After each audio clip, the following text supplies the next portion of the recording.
الحمد لله رب العالمين أرحم الراحمين الذي أرسل حبيبه رحمة للعالمين والصلاة والسلام على أشرف الأنبياء والمرسلين أما بعد فأعوذ بالله من الشيطان الرجيم بسم الله الرحمن الرحيم يا أيها الذين آمنوا اتقوا الله وقولوا قولا سديدا صدق الله مولانا العظيم۔ اللہ تعالیٰ کا جتنا شکر ادا کرے کم ہے کہ ہمیں رمضان المبارک کی پرنور ساعتوں میں اپنے در پر اپنے سر کو جھکانے کی سعادت نصیب فرماتا ہے۔ اللہ پاک سے دعا ہے اللہ پاک ہمیں مدینہ منورہ میں بھی رمضان المبارک میں فجر کی اسی طرح جماعت کرنے کی سعادت آمین۔ آج اس عنوان گفتگو کو انتخاب کیا اور اس پر چند کلمات عرض کرنے کی سعادت نصیب ہوگی، وہ ہے زبان کی حفاظت۔ زبان کی ہم کس طرح حفاظت کر سکتے ہیں؟ اور آپ نے ایک بات نوٹ بھی کی، بڑی خوبصورت بات ہے۔ گزشتہ جتنے بھی ایام سے ہم درس قرآن چل رہے ہیں نا، رمضان المبارک کا ذکر آتا ہے تو رب ذوالجلال یا ایھا الناس نہیں کہتا، یا ایھا الذین آمنوا کہتا۔ سبحان اللہ۔ جب زبان کی باری آئی فرمایا یا ایھا الذین آمنوا، تقویٰ کی باری آئی فرمایا یا ایھا الذین آمنوا۔ آمنوا کہہ کر بتاتا ہے خدا کہ میں یہ ساری باتیں انہی کو کرتا ہوں جن کے دل میں عشق محمد مصطفیٰ۔ سبحان اللہ۔ یا ایھا الناس، قرآن پاک اٹھائے نا تو اس میں مکی صورتیں بھی ہیں، مدنی صورتیں بھی ہیں۔ مکی صورتوں میں رب نے جب بھی ذکر کیا نا تو یا ایھا الناس کہہ کے ذکر کیا، ساروں کو اکٹھا کیا۔ یہودی بھی اس میں آ جاتے ہیں، عیسائی بھی اس میں آ جاتے ہیں، مشرک بھی اس میں آ جاتے ہیں، مجوسی بھی اس میں آ جاتے ہیں، جتنے بھی لوگ ہیں نا، سکھ، جتنے مذاہب کے لوگ سارے یا ایھا الناس میں آتے ہیں۔ لیکن جب رب یا ایھا الذین آمنوا کہتا ہے نا تو اس میں تنہا عشق محمد مصطفیٰ رکھنے والے ہیں۔ سبحان اللہ۔ تو فرمایا یا ایھا الذین آمنوا اتقوا اللہ، اے ایمان والو، یعنی رب کہہ رہا ہے کہ اے میرے محمد کے غلاموں، اتقوا اللہ، اللہ تعالیٰ سے ڈرو، تقوی اختیار کرو، وقولوا قولا سدیدا، اور سچی اور سیدھی بات کیا۔ سیدھی بات کرو گے، سچی بات کرو گے تو رب ذوالجلال تمہیں جو نعمتیں عطا کرے گا۔ کیا نعمتیں؟ تاجدار کائنات صلی اللہ علیہ وسلم نے ارشاد فرمایا من حسن الاسلام المرء ان ترکہ ما لا یعنیہ۔ اسلام ہر ایک کے پاس آ جاتا ہے لیکن اس کی خوبصورتی کوئی کوئی اپناتا ہے۔ اسلام کی خوبصورتی یہ ہے کہ لغویات کو چھوڑ کر سچی بات کو اختیار کیا۔ اس سے جو اسلام میں خوبصورتی آتی ہے نا، اس میں جو پرفیکشن ہے، اس کے اندر جو ایک پیورٹی ہے، ایک شفافیت ہے، اس کا اندازہ کوئی کوئی لگا سکتا ہے۔ بلکہ تاجدار کائنات صلی اللہ علیہ وسلم نے ارشاد فرمایا من صمت نجا، جو خاموش رہ جاتا ہے نا، خدا کی قسم وہی نجات پا جاتا ہے۔ امام غزالی رحمۃ اللہ تعالیٰ علیہ، انہوں نے کتاب لکھی احیاء علوم الدین، اور یہ بہت بڑے فلسفی بھی تھے، اور کیمیائے سعادت کیمسٹری کے اوپر ان کی بہت بڑی کتاب امام غزالی رحمۃ اللہ تعالیٰ علیہ۔ انہوں نے نا اپنی کتاب احیاء علوم الدین میں کہتے ہیں لوگوں ایک بات تمہیں راز کی بات بتائیں، یاد رکھنا یہ جتنے بھی تم عمل کرتے ہو نا، جتنے بھی تم عمل کرتے ہو، نماز ہو گیا، روزہ ہو گیا، زکوٰۃ ہو گئی، حج ہو گیا، صدقہ و خیرات ہو گئی، جتنے بھی عوامل تم نیک کرتے ہو، یہ یاد رکھنا ان کا کنٹرول رب ذوالجلال نے زبان کو عطا کیا۔ اگر تمہاری زبان سیدھی رہے گی نا تو یہ سارے اعمال اللہ کی بارگاہ میں قبول ہو جائیں گے۔ اگر یہ زبان سیدھی نہیں رہے گی نا تو رب ذوالجلال کیے ہوئے اعمال کو بھی برباد کر دے گا۔ حضور صلی اللہ علیہ وسلم کی نا زوجہ اور ہم سب کی ماں حضرت ام المؤمنین سیدہ عائشہ صدیقہ سلام اللہ علیہا، صحیح بخاری، صحیح مسلم، سنن ابی داؤد، سنن ابن ماجہ، سنن ترمذی، جتنی بھی کتب حدیث، پھر حافظ ابن کثیر، تفسیر ابن کثیر، یہ جتنی بھی روایات ہیں آپ کو اس کے اندر ملیں گی۔ حضرت ام المؤمنین کہتی ہے میں نے نا تاجدار کائنات صلی اللہ علیہ وسلم کو نا ایک دن کہا، میں نے کہا ان کی زوجہ کا ذکر کر رہا تھا حضرت حفصہ کا، تو حضرت عائشہ کہتی ہے میں نے نا ان کی زوجہ کا ذکر کرتے کرتے میں نے کہا وہ حفصہ جو چھوٹے قد والی ہے، ایسے ہی بات تھی نا۔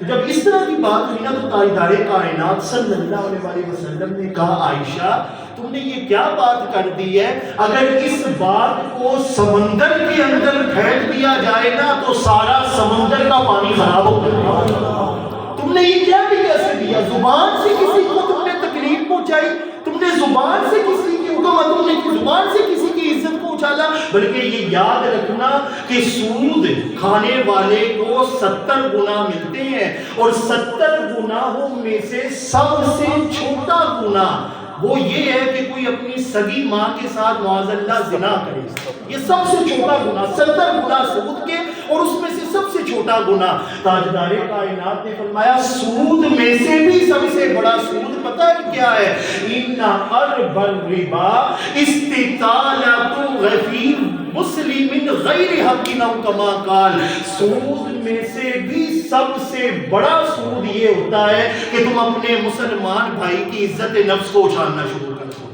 تمہاری زبان سے اگلا کیوں نہیں محفوظ رہتا؟ المسلم من سلم المسلمون من لسانہ و یدہ، مسلمان وہ ہوتا ہے جس کی زبان سے، ہاتھ سے اگلا مسلمان محفوظ رہا کرتا ہے۔ حضرت سفیان بن عبداللہ رضی اللہ تعالیٰ عنہ تاجدار کائنات صلی اللہ علیہ وسلم کے پاس آ کر کہتے ہیں یا رسول اللہ صلی اللہ علیہ وسلم نماز بھی ٹھیک ہے، روزہ بھی ٹھیک ہے، زکوٰۃ بھی ٹھیک ہے، حج بھی ٹھیک ہے، اور صدقہ و خیرات بھی ٹھیک، لیکن یا رسول اللہ تسی آمینہ دے لال محمد مصطفیٰ ہو، کوئی ایہو جہا عمل دستے ہو نا، ایک عمل میں وہ کردہ رہا تے سیدھا رب ذوالجلال میں جنت وچ پہنچا دے، ایک عمل بس میں وہ کرتا رہا ریگولرٹی کے ساتھ اور رب ذوالجلال مجھے جنت کے اندر پہنچا۔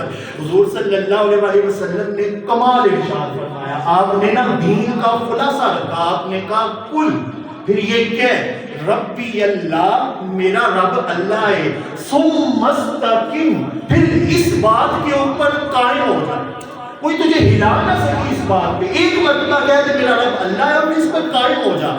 جب وہ یہ بات سن کر خوش ہو کر جانے لگا نا، تاجدار کائنات صلی اللہ علیہ وسلم نے کہا سفیان ایک بات یاد رکھنا، یہ بھی تجھے جنت میں تب ہی لے کر جائے گا جب تو اپنے زبان سے اگلے مسلمان کی عزت کی حفاظت کرے گا۔ اگر حفاظت نہیں کر سکتا تو تیرا یہ عمل بھی تجھے جنت میں لے کے جانے والا نہیں ہے۔ بلکہ سنن ابی داؤد کی روایت اگر آپ کو سناؤں نا، خدا کی قسم ایمان تازہ ہو جائے گا۔ آپ کو پتا ہے نا عرب کے اندر کیا ہوتا تھا، آقا کریم رؤوف الرحیم صلی اللہ علیہ وسلم کی آمد سے قبل نا وہ زندہ بچی کو بابا کہاں لے کے جا رہے ہو، تمہیں گھمانے لے کے جا رہا ہوں، ہاتھ پکڑنا لے کے جانا، ماں بھی رو رہی ہے، ماں کیوں رو رہی ہے بابا جان پتہ نہیں، وہ ویسے ہی رو رہی ہے، تم ابھی آ جاؤ گی نا، ہاتھ پکڑ کے لے کے جانا اور جا کے اس کے سامنے بچی کے گڑھا کھودنا اور پھر اس کے اندر اس کو لٹا دینا اور پھر اوپر سے مٹی کو ڈال کے گڑھے کو بند کر دینا۔ یہ عرب کا ایک پتہ نہیں کیا خرافاتی ان کا ایک نظام چلا آ رہا تھا۔ یہ صورتحال اور پھر آمد ہوتی ہے آمینہ کے لال محمد مصطفیٰ صلی اللہ علیہ وسلم، آپ نے آئے اور آپ نے پھر آ کر اس کو ختم کیا۔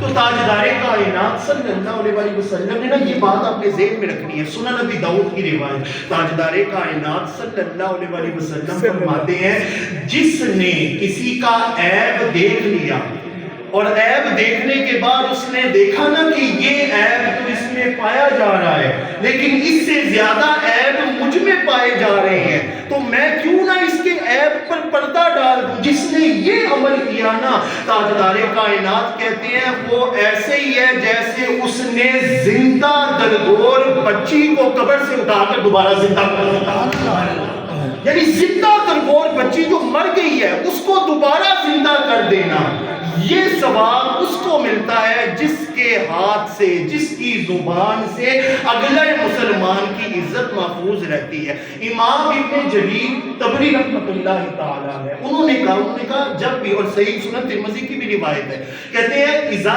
اصبح ابن آدم، جب بھی حضرت آدم علیہ السلام کا بندہ صبح اٹھتا ہے نا، تو پتہ ہے کیا ہوتا ہے؟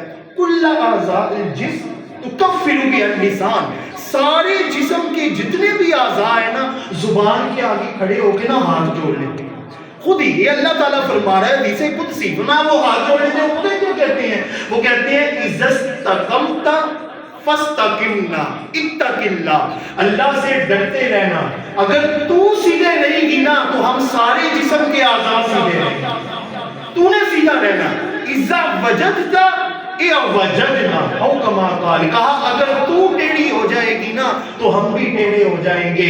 گویا اعضائے جسم بھی جس کے آگے آ کر ریکویسٹ کر کے کہے نا کہ تو نے اپنی حفاظت اور ہماری حفاظت بھی کرنی ہے، اس کو زبان کہتے ہیں، اس کو زبان کہتے ہیں۔ اس بات پر میری گفتگو مکمل۔ تاجدار کائنات صلی اللہ علیہ وسلم نا سفر کے اوپر جب جایا کرتے تھے نا، تو وہ نا دو بندوں کے ساتھ نا ایک ایسے بندے کو بھی بھیج دیتے تھے کہ جو بہت ہی ماڑے گھر کا ہوتا سی، یعنی کمزور حالات ہوتے تھے جس کے، ان کو نا دو بندوں کے ساتھ بھیج دینا کہ نا یہ نا تمہیں رستے کے اندر جو ہے نا کھانا پکا کے دے دیا کرے گا۔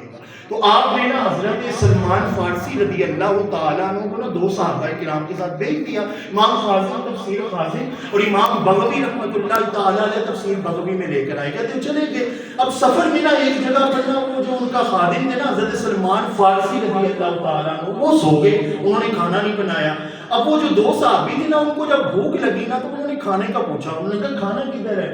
تو آگے سے حضرت سلمان فارسی کہتے ہیں مجھے پتہ ہی نہیں چلا، میں سو گیا تھا تو کھانا نہیں بنا سکا۔ تو انہوں نے دو صحابیوں سے انہوں نے کہا اچھا پھر ایسے کرو کہ تاجدار کائنات صلی اللہ علیہ وسلم کے باورچی ہیں، ان کا نام ہے حضرت اسامہ رضی اللہ تعالیٰ، آپ ان کے پاس چلے جاؤ اور ان سے دے آؤ کوئی کھانے کا سامان، ہم کھانا تناول کر لیتے ہیں۔ کہتے ہیں وہ گئے، انہوں نے حضرت اسامہ کو جا کے نا حضرت سلمان نے کہا، انہوں نے کہا وہ میں کھانا بنانا بھول گیا تھا، تو وہ دو جو میرے ساتھ بھائی گئے ہیں نا ان کو بھوک لگی ہے تو ان کو کھانا چاہیے، تو میں تو نہیں بنا سکا، تو آپ کے پاس کوئی کھانا ہو۔ تو آگے سے حضرت اسامہ رضی اللہ تعالیٰ عنہ کہتے ہیں کہ سلمان بھائی میرے پاس بھی ابھی کھانے کو کچھ نہیں ہے، ابھی ہم نے بھی کچھ نہیں بنایا۔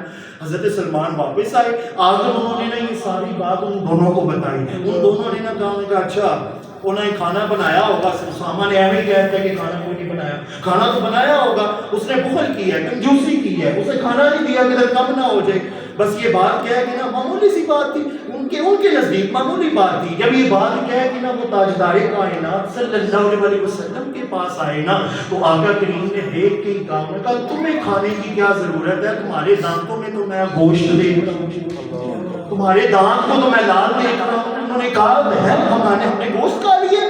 کہا ہاں ہم نے کچا گوشت کھایا ہے اور تمہارے دانت لال ہے، میں خود دیکھ رہا ہوں اس کے ذرات تمہارے دانتوں کے اندر۔ صحابہ نے کہا یا رسول اللہ صلی اللہ علیہ وسلم ہم نے تو کچھ نہیں کیا۔ کہا وہ جو تم نے اپنے بھائی کی غیبت کی ہے نا، چغلی کی ہے، رب ذوالجلال نے قرآن میں کہا ہے وہ ایسے ہی ہے جیسے مردہ بھائی کا گوشت کھانا ہے، تم نے اپنے بھائی کا گوشت کھایا۔ تو یہ کیوں ہم دوسروں کی غیبت کرتے ہیں؟ حضور معراج کی رات گئے اور جا کر کہتے ہیں میں نے لوگوں کو دیکھا کہ پیتل کے ان کے ناخن، تانبے کے ان کے ناخن، اور اپنے ہی ناخنوں سے اپنے چہرے کو نوچ رہے ہیں، اپنے جسموں کو نوچ رہے ہیں۔ اور دوسری روایت میں آتا ہے کہ فرشتے وہ خواتین بھی ہیں مرد بھی ہیں، ان کے جسم کے حصے کو کاٹتے ہیں، ان کے جسم کے حصے کو کاٹ کے انہیں کو دے کے کہتے ہیں اس کو کھاؤ، ان کو کھاؤ۔ تو حضور کہتے ہیں میں نے جبریل امین سے پوچھا کہ یہ بدبخت لوگ کون ہیں؟ کہا یہ وہ لوگ ہیں جو دنیا کے اندر اپنے دوسرے بھائیوں کی چغلیاں کیا کرتے ہیں، غیبت کیا کرتے ہیں۔ یا رسول اللہ غیبت کیا ہوتی ہے؟ حضور نے کہا تم اپنے بھائی کے بارے میں ایسی بات اس کی پیٹھ پیچھے کہو جو اگر وہ سن لے تو اس کو سننا گوارا نہ ہو، یہ غیبت ہوتی ہے۔ تو آگے سے صحابہ نے کہا یا رسول اللہ اگر یہ برائی اس کے اندر پائی جائے؟ کہا اگر اس کے اندر پائی جائے تو غیبت ہے، اور اگر پائی نہ جائے اور پھر بھی تم کر رہے ہو تو یہ غیبت نہیں ہوتا، یہ بہتان لگانا ہوتا۔